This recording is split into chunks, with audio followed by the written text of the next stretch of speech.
Good morning. Are you Bonita Green? Yes, ma'am. I mean Graham, I'm sorry. Yes, ma'am. And do you also go by Green? Yes, that's my maiden name. Okay. And so, Ms. Graham, you were previously in court. You're on probation in cause number 23, DCCR 1828, and then there was a new offense in cause number 25, DCCR 0734.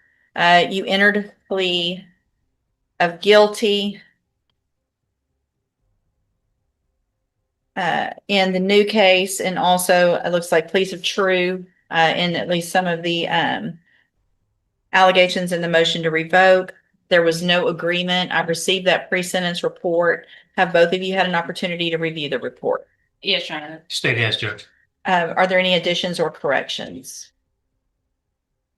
Um, I reviewed it with Ms. Graham. If the court has any additional questions, she does accept responsibility in hopes of. How so? Other than saying it when she was here last time. So here's the thing, Ms. Graham, you don't get to come in and say you plead guilty if you didn't do it. So what it looks like you told the probation officer is that you didn't do this. Is that correct? So why would you have pled guilty when you were here before, when you were under oath, sworn to tell the truth? I asked you very specific questions about, did you in fact do what they charged you with? And are you pleading guilty freely and voluntarily and things like that? Why would you have done that if you didn't do it? I think it was just a lot of fear of what would happen either way. So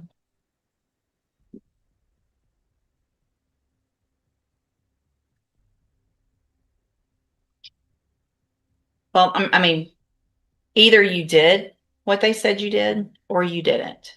Did you do it or I not? did not. Then I'm going to reject the plea agreement. Your case will go to trial. There will not be any plea agreements accepted after this today. So we'll figure out a trial date. Ms. Holmes, you're appointed. Yes, Your Honor. So, Ms. Graham, Ms. Holmes obviously is appointed to represent you. She's one of the attorneys who handles a lot of cases for me as a court-appointed attorney. I'm sorry to interrupt the court. Sure.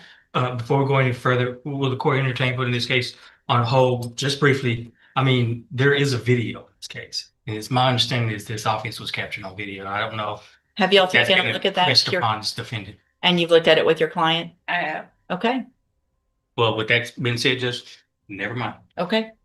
I noticed that as well, that it looked Yeah, like at least that's the, She came in my office, we reviewed the video. all right, so we'll let a jury, Reminded, yeah. we'll let a jury decide.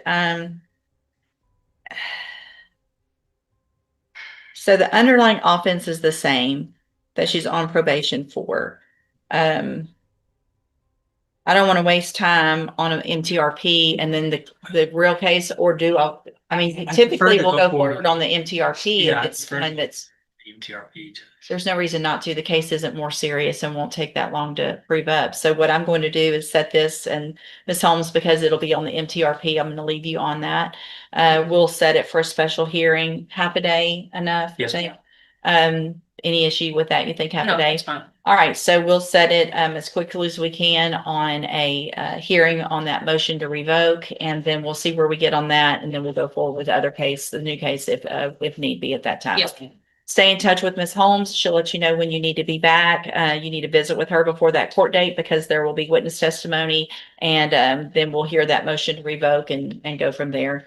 Obviously, I think what I will also do, based on the nature that I'm rejecting the plea agreement, I'm also going to withdraw or allow Ms. Graham to withdraw her pleas of true in that motion to revoke. And Mr. Coleman, if you can, I think that it would be best, probably cleanest if you just brought witnesses to prove whatever you think you can up. Yes, Judge. Okay, all right.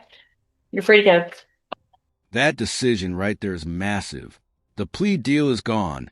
No safety net. No negotiated outcome. This case is now heading to trial, where the risks rise sharply. Trials carry far greater consequences, and every move from here matters. The real question is, was that original guilty plea a decision made out of fear? Okay. And Mr. Coleman, this is yours on Aiden Dickinson. Good morning, sir. You're Aiden Dickinson. Yes, ma'am. And Ms. Holmes, will your client waive the formal reading of the I indictment? will, Your Honor.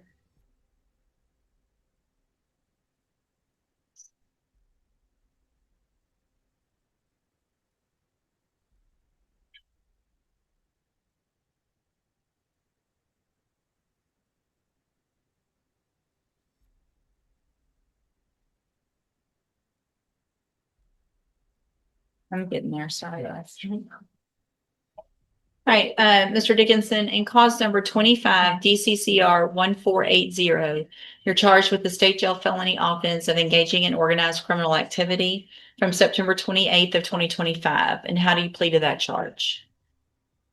Guilty or not guilty? Guilty. Are you pleading guilty freely and voluntarily? Yes, ma'am. And are you pleading guilty because you actually did what they charged you with? Yes, ma'am. I have here on the tablet some documents that have your signature on them that the state has marked as exhibit number 1. Before you signed these, did you go over them with Ms. Holmes? Yes. Do you fully understand them? Yes. And do you understand if I follow the agreement that you've made with the district attorney, you'll be waiving or giving up any right to appeal? Yes. And it looks like the agreement that you've reached is for a 5-year deferred probation. There would be a $1,000 fine. You would be required to follow all of the rules and conditions of probation, including having no contact with the co-defendants, the other people involved in this. Is that your understanding? Yes, ma'am. Do you also understand, if you're not a U.S. citizen, that a plea of guilty or no contest may result in your deportation, exclusion from admission to the country, or denial of naturalization under federal law? Yes. State tenders number 1. No objection. It's admitted. Is there any evidence that Mr. Dickinson's not competent? No, Your Honor. All right, sir, I'm going to find that you entered your plea of guilty freely and voluntarily. Find that you're mentally competent and understand the nature and the consequences of your plea. Find sufficient evidence to find you guilty. However, I'm going to reset your case for sentencing so that I can get a pre-sentence report. It'll just give me more information about you, your case, make sure we have everything in place for probation and anything like that that you need. And then we'll go forward with sentencing at that time. You need to stop and talk to the probation officer before you leave the courtroom today. And she's sitting at that desk right over there. Yeah. All right. See you back at sentencing. You're free to go. She don't talk to you. And just like that, 2 completely different courtroom outcomes. One defendant loses a plea deal and heads toward trial, while the other secures probation for now. Same courtroom, same judge, but vastly different strategies and consequences. The big question is, which approach makes more sense? Fight at trial or lock in a deal while the opportunity is still on the table?